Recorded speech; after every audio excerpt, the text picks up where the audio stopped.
Sorry, I wasn't being serious. And we're live. And welcome to the CouncilCast on the first episode of 2018. This is episode 31, recorded on January 2nd. And the council is now in session. As with every week, we'll make arbitrary decisions about topics on science, technology, and random shit with little background and next to no expertise. All CouncilCast decisions are final and have no bearing on anything. Speaking right of, we'll jump right in.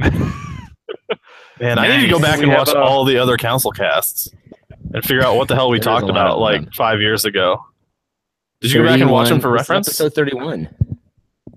I've been watching some of them actually for reference. Really? Yeah. Oh yeah. They are great works of art. Should we review? They're fantastic. Should we review our favorite episodes of 3 years ago? I mean, yeah, but I'd have to go back and watch all of them first. You know, maybe we'll do that for 2019 if we feel like it. Yeah, that sounds like something we would say would be awesome and like aspire to, but then just be like, no. That's the council way is to just be like, nah. Like thumbs down. Yeah, I'll review it later. Yeah, exactly. They're about as exciting as a TPS report. That's the name of this episode. Favorite things. TPS report. Is a TPS report. Yeah, this first article. Go ahead. Sorry. Yeah, if you look on the rundown on the left-hand side of your screen, you'll see that the first topic is in science, where we have some possible advancements in 2018, including brain-computer integration. That was the part that caught my eye from this whole article. The rest of it was like, oh yeah, this seems really. Yeah. I thought since Trump was elected, we just don't have science anymore. Why are we talking about science? Now that I've alienated what is this, precisely half of the people that could be watching this. We didn't want you watching anyway. We have a lot of viewers right now, actually. Oh yeah, no time for zero. Science. Is it zero? Well, right now it is, but you know. Oh damn it! Hold my breath until we get a viewer. Hold on. I'm gonna post it on my wall. Practice. This is science. This is science. There's a couple things coming up from this article, though. They were talking mostly about a lot of different stuff for 2018, but mostly satellite-related stuff. Some interesting new satellites are launching this year that'll allow us to kind of look deeper into space, climate change. You know, that's always a bonfire. Have they launched the Hubble replacement yet? That was a thing that was supposed to be happening, right? There's the James Webb Space Telescope that they're that's it, launching next year, 2019, actually. For some reason, I thought it was like soonish. Well, I mean, in the terms of space, that's soonish. Well, I mean, yeah, that's super soonish, as opposed to like, you know, the NASA plans to go to Mars, which are like, we'll get there in like 2075, probably. That sounds pretty good. Yeah, apparently they keep pushing that back. The biggest thing they're talking about is this Event Horizon telescope that is supposed to be able to take pictures of black holes. Well, what an apt name. Indeed. Yes. Event Horizon. Who was in that one? Oh, man. Not a movie.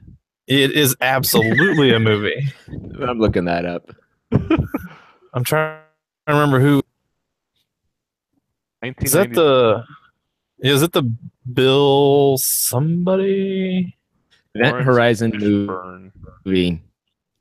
Lawrence Fishburne and Sam Neill. 1997. Sam Neill, that's who I was thinking of. It's going slowly here. But no, I'm pretty excited for I'm pretty excited for the James Webb one because I want to see what kind of, because it's supposed to be ridiculous. Like they're going to be able to get some pretty sweet ass images with that thing. Are we back to telescopes? Or are we talking about the movie still? I was talking about the telescope, the Hubble replacement. Yes. Yeah, this seems pretty sweet. I mean, I'm a photography guy, so like if they're taking cool pictures of space, I mean, I'm excited for the new desktop backgrounds and screensavers. No That's more what I'm flying looking forward spaceship to. stars. I mean, you know, whatever they got to do. So what do you think about? Go ahead. Go on. Oh, I was just going to say, like, the part of the article that most caught my attention was connecting our brains to computers.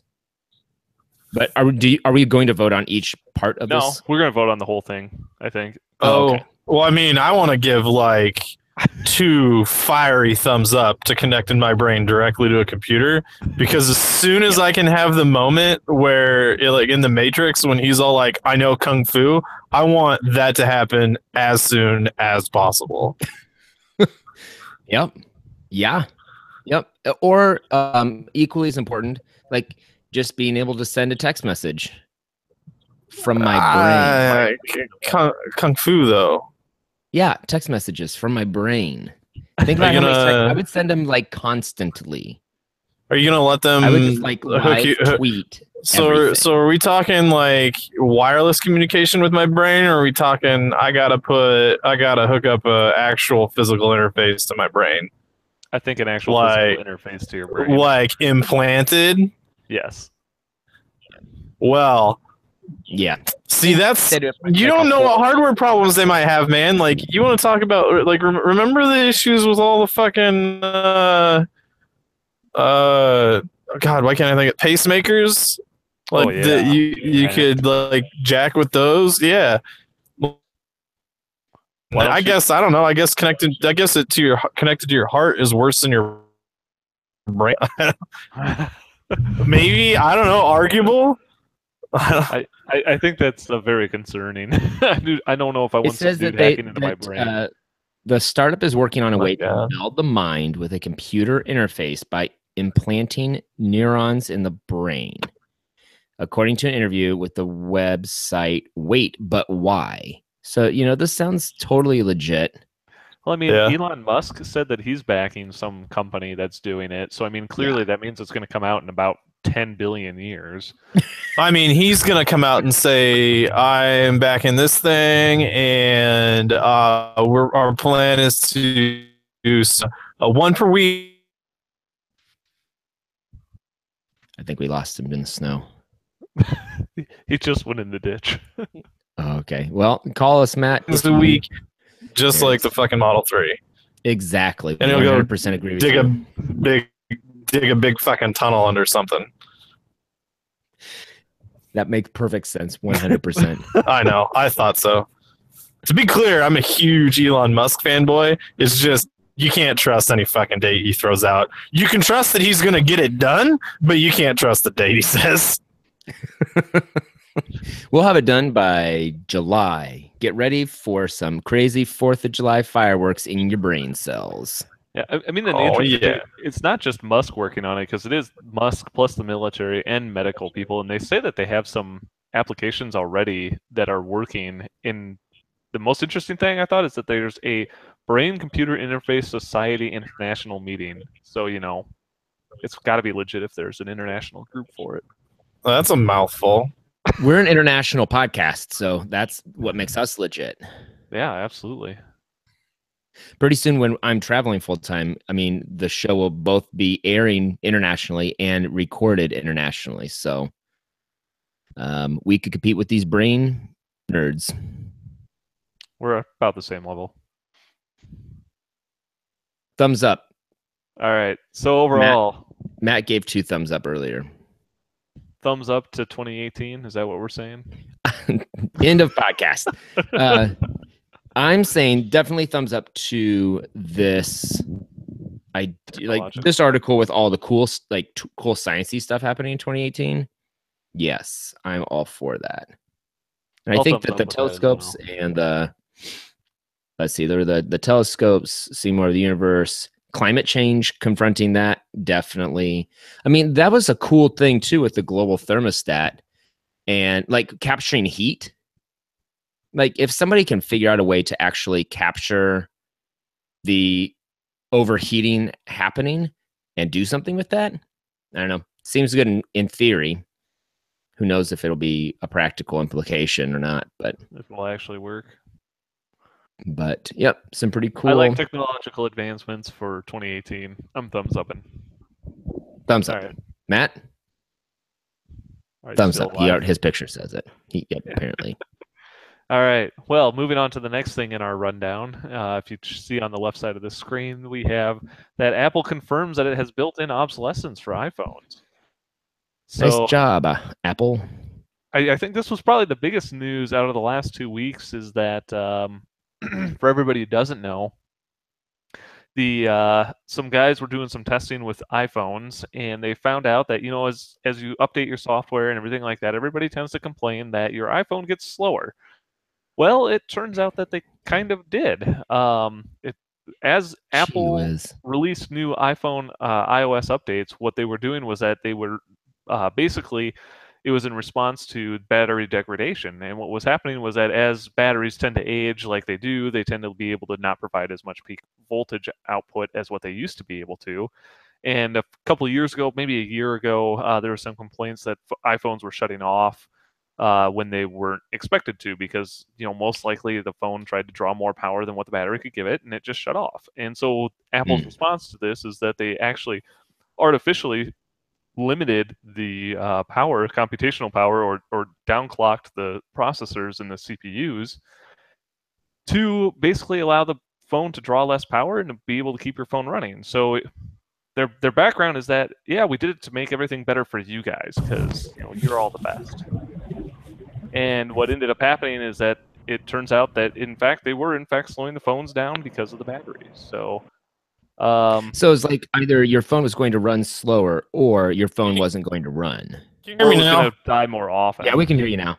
Fucking goddamn. I want somebody to explain to me, speaking of phones, we'll get back to that Apple slowing shit down shit, but speaking of phones, why is my goddamn phone in the middle of Iowa on Project Phi fucking connected to Sprint? US Cellular is one of the carriers. Why are we not using that? I'm in the middle of fucking nowhere, and US Cellular is definitely the better carrier.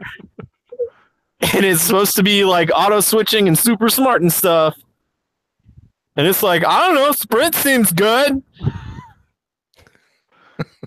Yeah, I've had similar issues where it just will drop calls at weird places. So. Definitely get Phi switch so you can see what network you're on and you can manually force it over. That's what I did. I forced it. I switched. Yeah, Phi switch.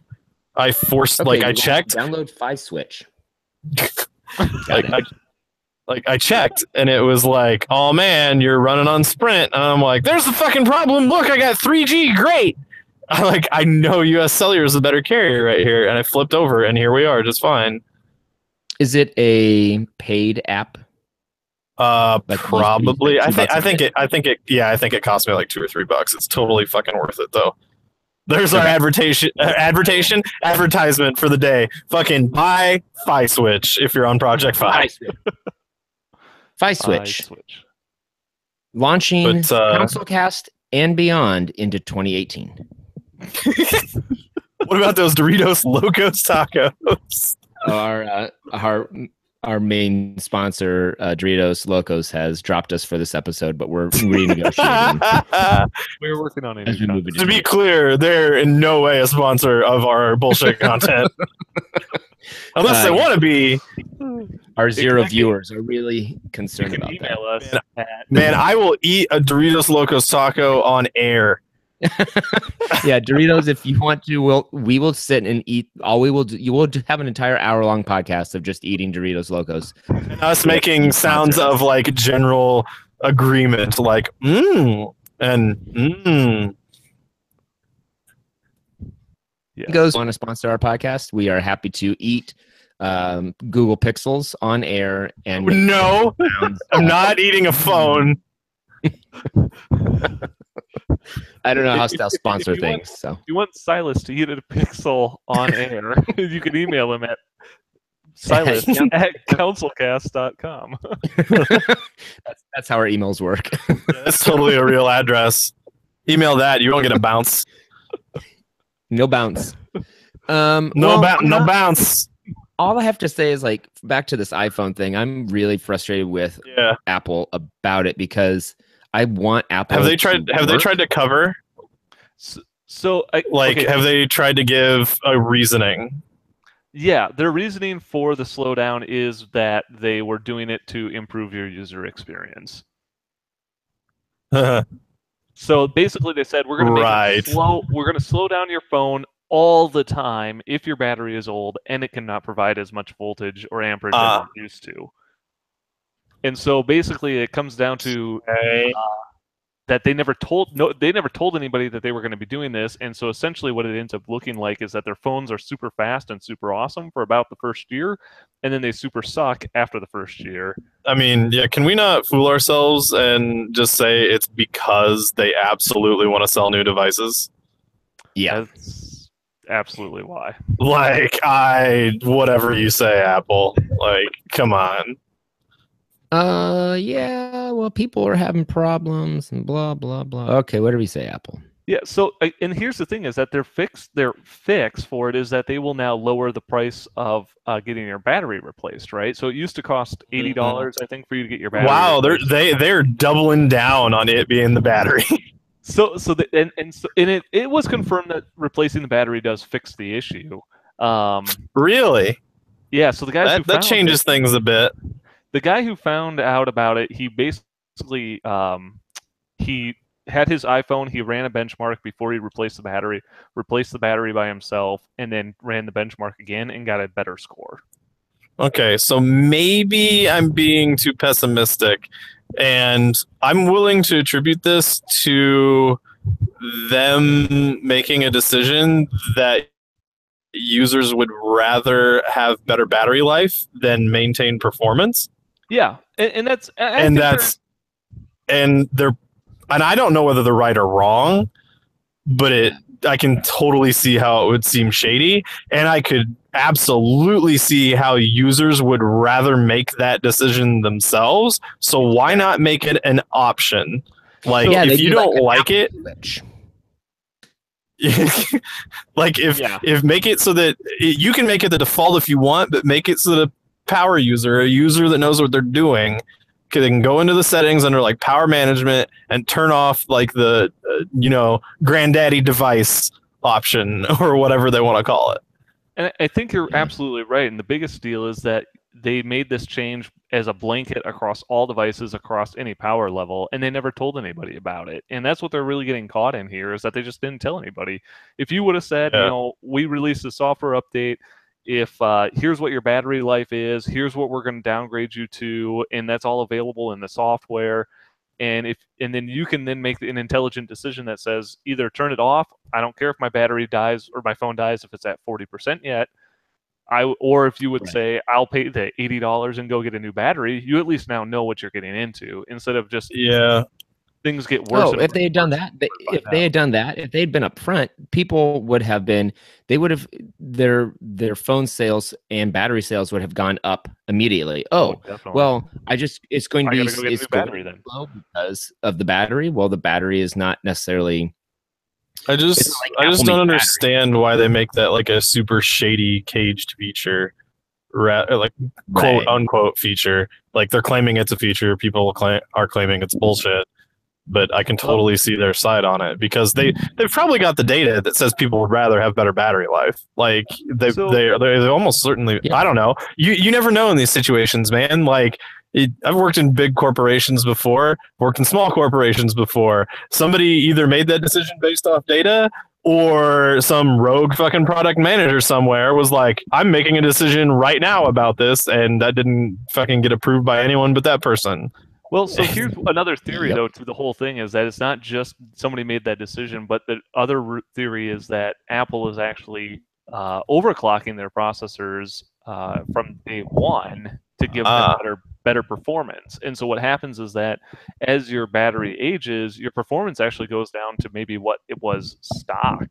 I mean, shouldn't that super easily be, not easily be tested because you would have to run on the same OS. But I was going to ask, couldn't they test that just like with Well, I guess we don't know anything about their processors. I was thinking Snapdragons, but yeah. They own all that process tech, so we don't really know so we don't really what they're know. doing. So the theory is that they're probably boosting the performance for like the first year because they can to make the phone sound better and faster and whatnot. So that's why it seems a little shady. That's interesting.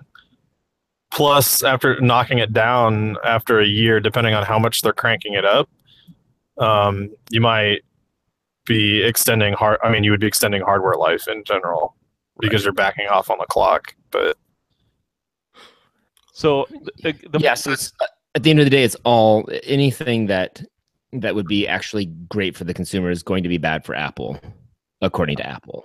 Well, except for the fact that their fix is that. So here's the second part. They now announced they'll lower that battery replacement cost to $30. Okay, so now you could go into the store to get your battery replaced for $30 instead of $80. And on top of that, they're saying, well, you don't have to fail our battery check test in order to get your battery replaced. Well, why the hell not? Well, duh, they'll sell more batteries. And $30 though, $30 pretty good deal. Yeah, so everybody's gonna go do it. I bought my phone last week. Fuck, I'll go get a new battery for $30.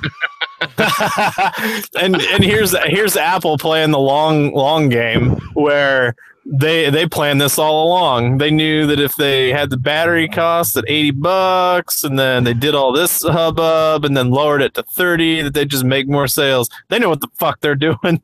Those batteries cost 10 cents a piece. Yeah. I can buy new ones on up in my brain for $20 with the computer that's been installed. Can you replace the batteries yourself? I assume you can. There's probably an iFixit page for it. You can. I've done it before on iPhones. It's not that hard. You blow whatever warranty you might have out of the water, though, right? So? I don't give a shit. I just replaced the screen on my dad's LG G6 this weekend because he dropped it and broke both the front and the back glass. Yeah. As I opened up the backside, there's the little sticker that says warranty void if removed. And I'm like, hey, Dad, by the way, your warranty is now void. The phone's only like 6 months old. Nice. I bet he was super thrilled about that. I bet this place closes at 8. We're going to. Yes. But that's going anyway, for some Apple and obsolescence on iPhones. I'm going to vote them thumbs down. Me too. Absolutely. Can I do like a modified vote? I want to vote like a sideways thumb on doing it. Like, okay, I understand why you might want to do the thing, but I definitely want to give a super thumbs down on the execution. And lack of transparency. I think the transparency is what's killing them. Yeah. I completely agree. If you're going to do it, tell us. All right. Moving on for some. God, my car took over the meeting, and you guys were blaring through my speakers. Sorry. Next item up on the rundown is the tech predictions for 2018. So, as we all know, CES is going to be starting up here in another week. Why? Yeah. So then we get bombarded with all of the new tech news from everybody. Is anybody excited for CES? Anybody know what's coming out? Anybody interested? I mean, when I looked at this article, there was the bendable screen from a phone seemed cool. I mean, they're coming out with some new TVs. Like, oh look, it's better images, and that's nice. But I don't know. I thought that it was super cool. That there could be a bendable phone, but I also feel like sometimes a lot of stuff at CES is just gimmicky. Like, oh, this is new tech that we can do, and then like maybe 10 years from now, part of the thing that they invented gets used for something completely different, and so I don't know if it comes out ever. Yeah, exactly. I mean, to be fair, bendable phones at CES really isn't a new thing. I mean, out of all the CES stuff that I've seen so far for this year, I haven't really heard of anything that's really going to be super exciting yet. I mean, there's probably still going to be somebody who shows up with something totally ridiculous, but I mean, they're talking new TVs, new laptops, which is pretty typical for CES. For what? It's all going to be priced CES. Oh. And that's all pretty typical for them. Thinner OLED TVs, lighter laptops. I'm more excited for like new projector stuff. Like, Yep. I think Sony. Somebody sent me a link to a new short throw laser projector where the cost was only like $6,000 on it, I think, and it could do. Yeah, well, I mean, only in the. Dude, fucking 4K projectors. I know. In short throw and laser. Be ready to shell out like $20,000. Yeah. I wish these lights would stop fucking turning red 3 seconds before I get to them. It's a sheet of ice. Matt wishes that CES had a stoplight changer coming out. Yeah. But anyway, the blue lights. I mean, I think it was Sony that has a 4K. It wasn't a true 4K. It was a 4K UHD, which is the little bit lower than 4K. Yep. I fucking hate all those designations. But anyway, so that it would be all right, and it has some technology where it takes the 4K image and it shifts the pixels a little bit to like fit more on there or whatever. And but anyway, the cool thing was it was a super short throw projector, a laser projector instead of like an LED, and it could project 100-inch screen from 4 inches from the surface you want to project it to. What? Yeah. It's pretty freaking slick. I could not mount that projector where I have my. Yeah, it'd be right in front of the screen. I could not mount it where my projector is now, like 12 feet back. It would not work. I mean, I just searched on Sony's website, and they basically have the projector in like a sound bar, sitting in front of a wall. Yeah, it's made so that if there's like a little decorative table there or something, it kind of seems like it might be better for like meeting rooms and stuff. It's also $50,000. No, not that one. The one I was looking at was like $6,000. I have yet to see. I saw a $60,000 one. No. Maybe it wasn't a Sony. I would have swore it was though. I'll have to go find it. It's one of Linus Tech Tips' more recent videos. Oh, there's 4K. This is Optoma. 2 inches UHD, 100-inch, 4K. I don't know if that was it though, because the projector I want is like $8,000, but meh. You don't want to spend $50,000? I don't want to spend $50,000. I want a 4K projector, but like getting down into when they were like $15,000, I'm like nah, and getting down below that 10 into like the 8,000 and 6,000 region is like the price I'd be willing to pay for a true 4K projector. I think we're going to have a pretty good selection, even better one a year from now. Oh, yeah, absolutely.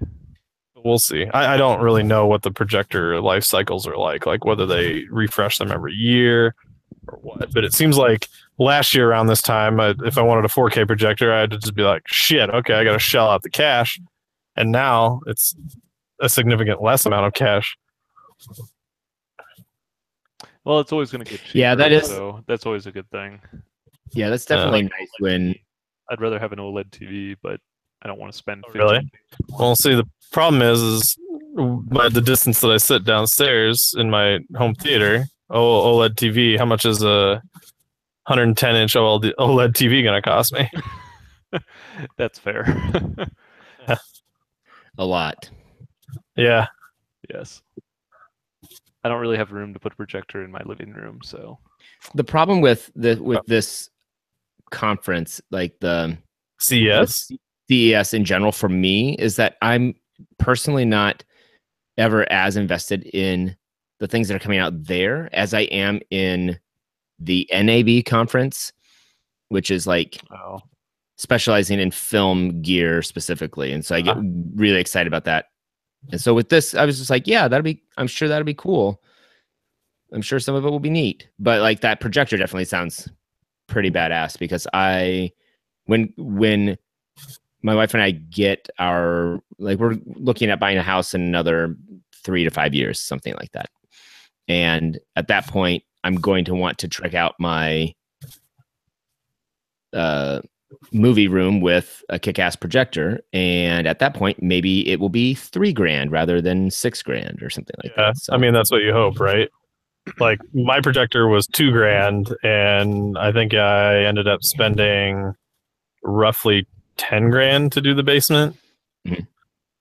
That was like, all audio, cabling, paint, all that shit. Yeah, that's what we should do one time is we should just have CouncilCast in your basement and hang out there. We'll put the video up on the big screen. That'd be a hell of a drive for Blaine on a Tuesday. Well, maybe we'll do a special Saturday podcast, and then we'll just release it Special edition. on Tuesday. On an auxiliary. Oh, man. So All I'm right, going to so say tech completely predictions. neutral for CES and the things that are coming out, because I mean, I'd say thumbs up. I'm always excited to see what they come out with. So yeah, I likewise. I'm always interested to see what they come out with. I'll be excited after I see what they come out with. Or maybe I'll be disappointed. we can always have another vibrating spoon like we had last year. So What? Oh my gosh. Anyway. I can think of so many applications for that.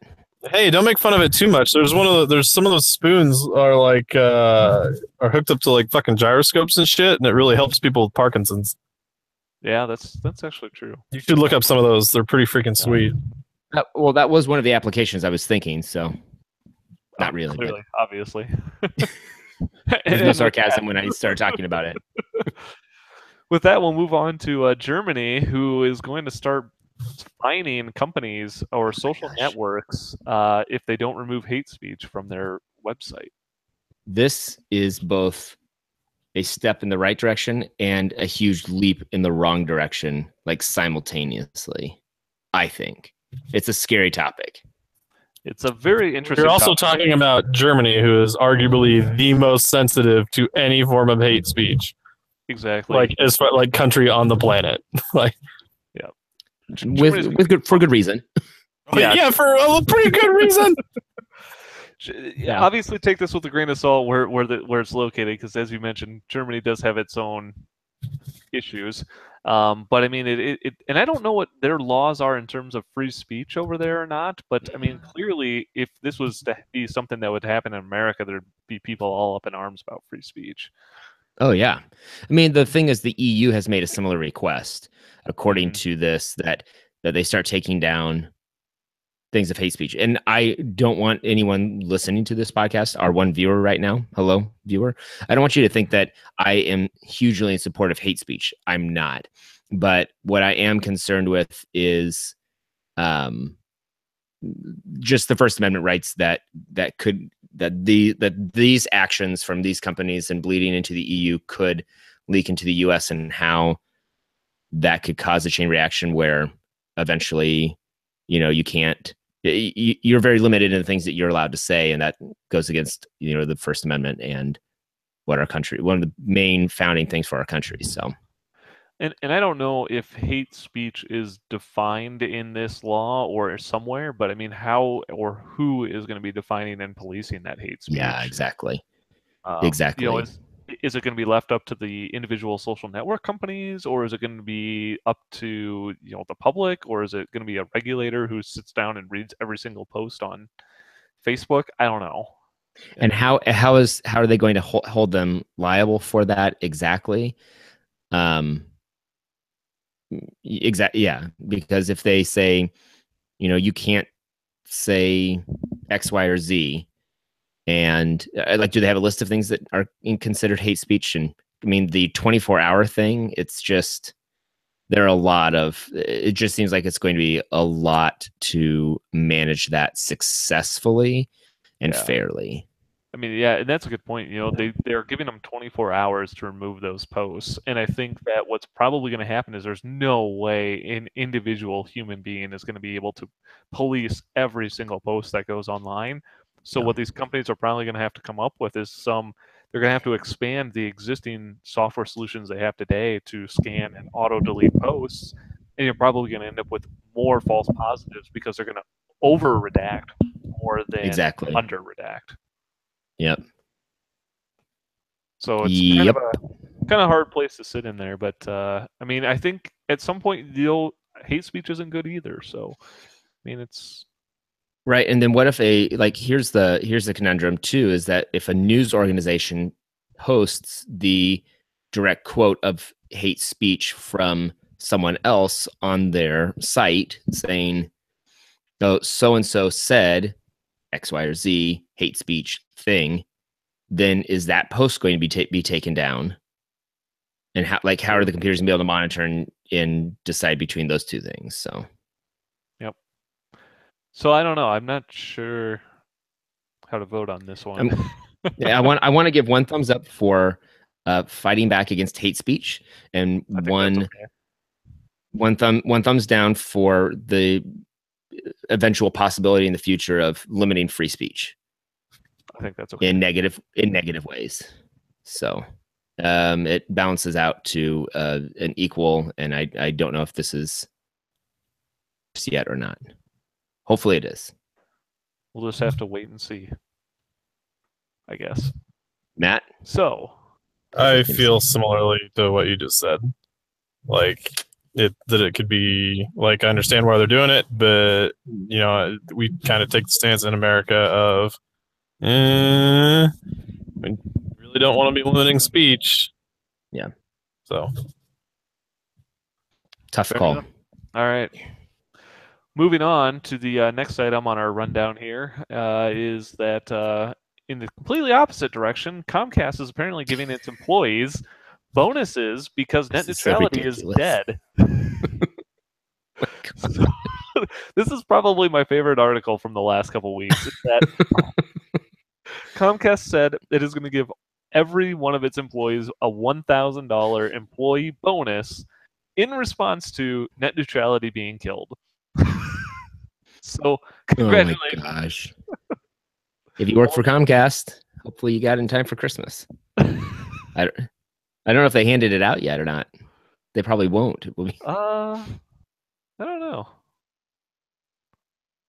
It was absolutely ridiculous to read through it. And then to go, I started reading the comments below, and everyone was so angry about all the things that Comcast was like, oh, because of net neutrality dying and because of the new tax codes, we could save the company billions of dollars, and and we could pass that on to the customers. And they're like, yeah, you keep saying could. You're not saying that you're going to do anything.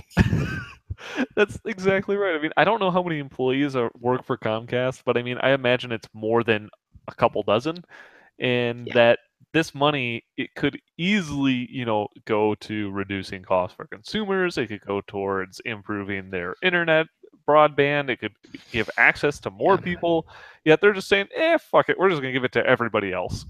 But it's not upper management. It's like the hardworking ground level employees. I mean, I guess they would be included, right? That makes sense. I mean, that makes it look nice, but it probably also helps them for other tax write-off purposes to hand out bonuses or something. Yeah, they'll probably make even more money because of it. Yeah, probably so. They're probably like, oh, great. If we give away $100 million, we get back $200 million. And then we look good because we gave money to our employees, which is kind of how jobs work. You give money to your employees. And they do stuff. Let's pat you on the back for doing what a business is supposed to do.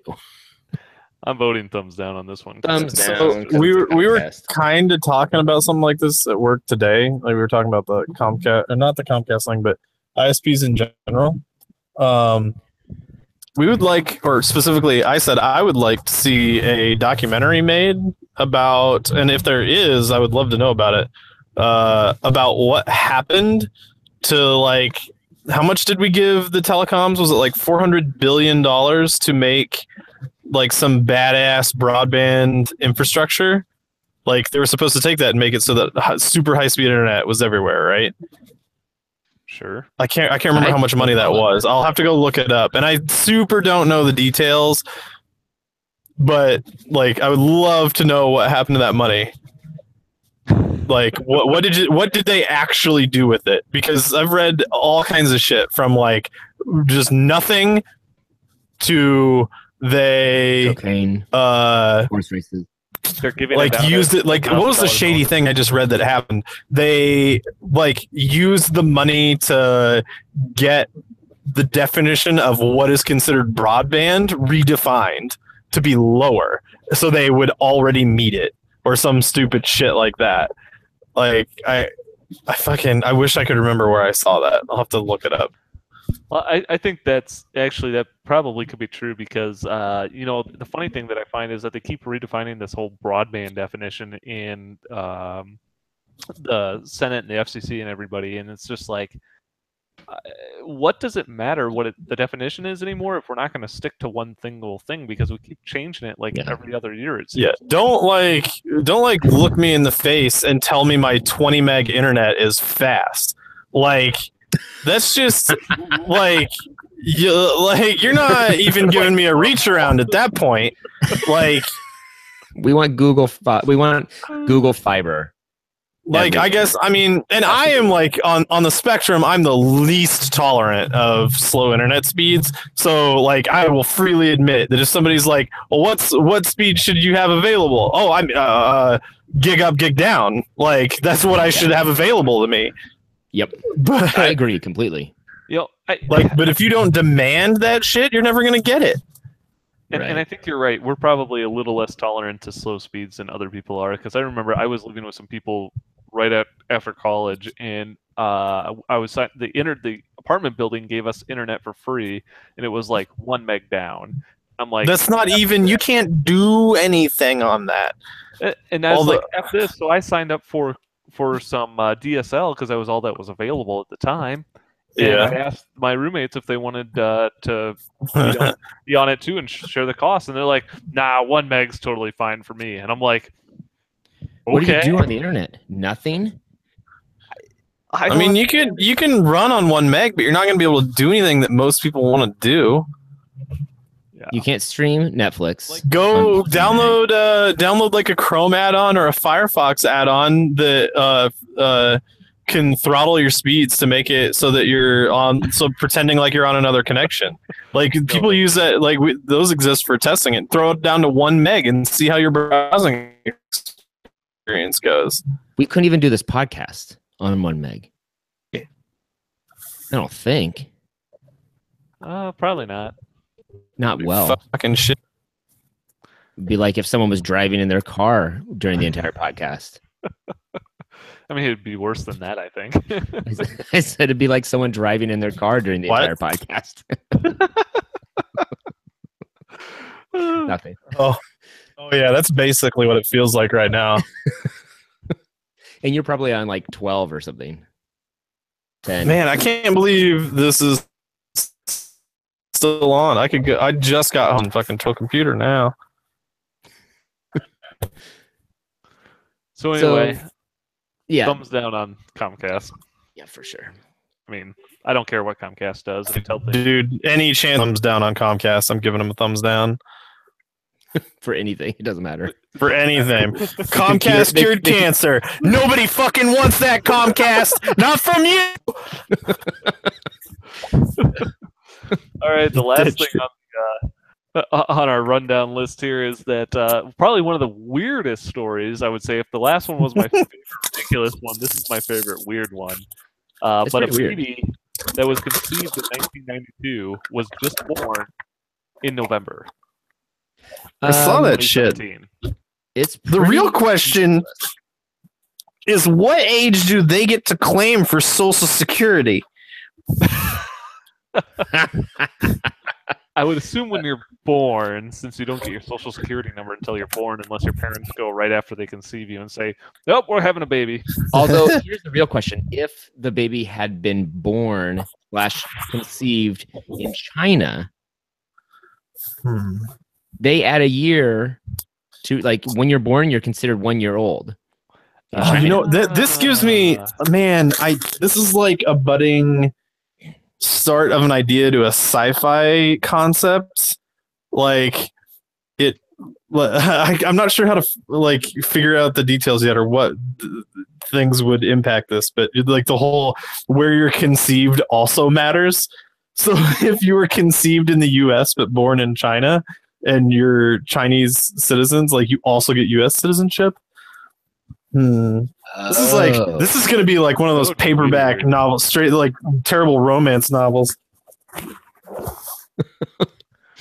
And that people are trying to have super sexy times in like America. They fly over here and just bang a lot and then fly back home.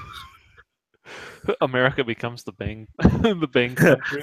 I mean, maybe if that's the citizenship you're after. It definitely sounds like the next 50 Shades, Matt. You should write it. Oh, perfect. She made a lot of money. She did. A ton. She wrote half the first novel on her BlackBerry. So what? You could do it on. Yeah, she did. No way. She was just like at work or doing other things, like, oh, I had an idea, and would just like type it into her phone. That's like nobody can type that fast on a BlackBerry. Apparently, she could. Wow. I mean, that's why it took her 5 years to write it. The interesting thing, I guess there is like a morality piece to this, which is, I thought I had one earlier.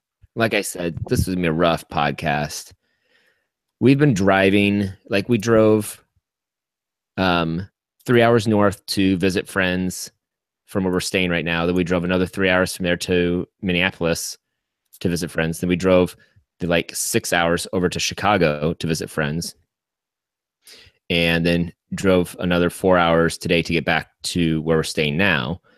And it is, I don't know, there were several nights that I got only about 4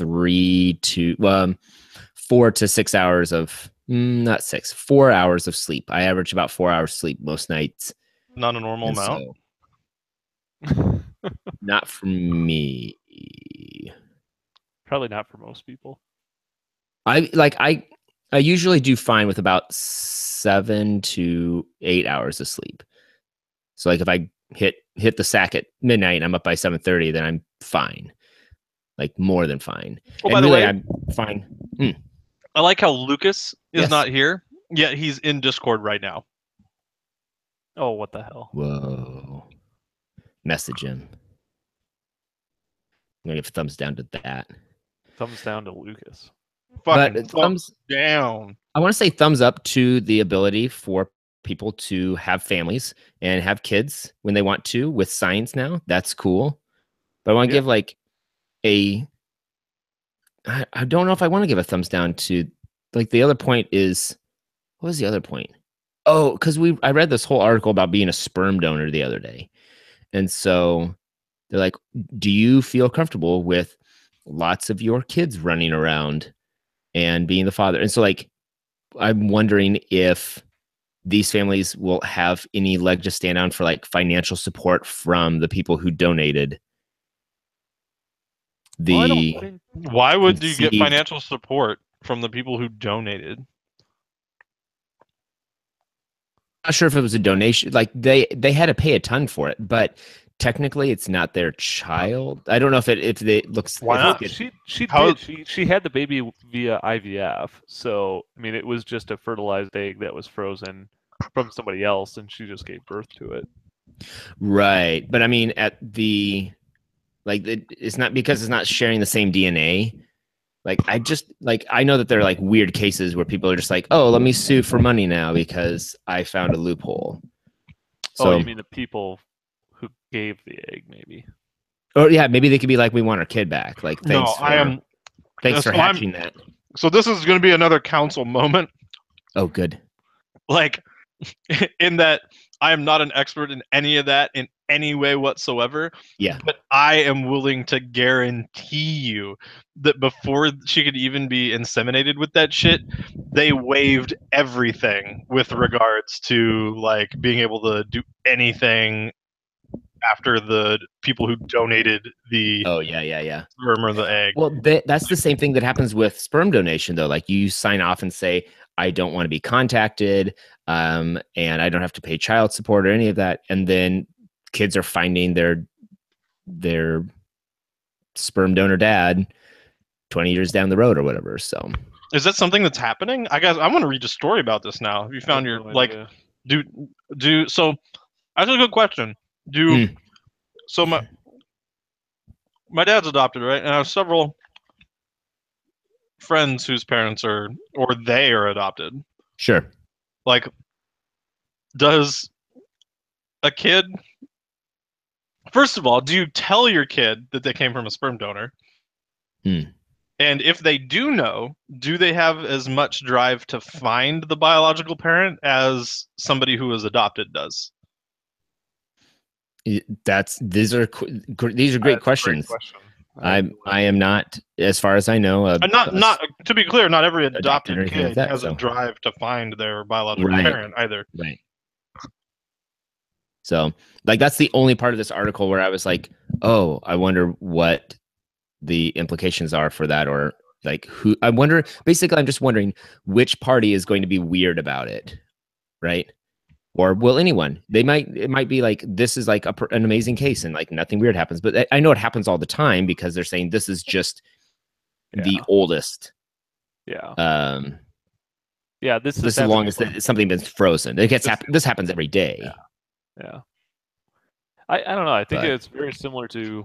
I mean, like we had already said, you've waived a lot of your rights already. It's very similar to kind of being adopted already in the first place. So, I mean, I think what you want to do to tell your kids they're adopted or from somebody's sperm donation is up to you.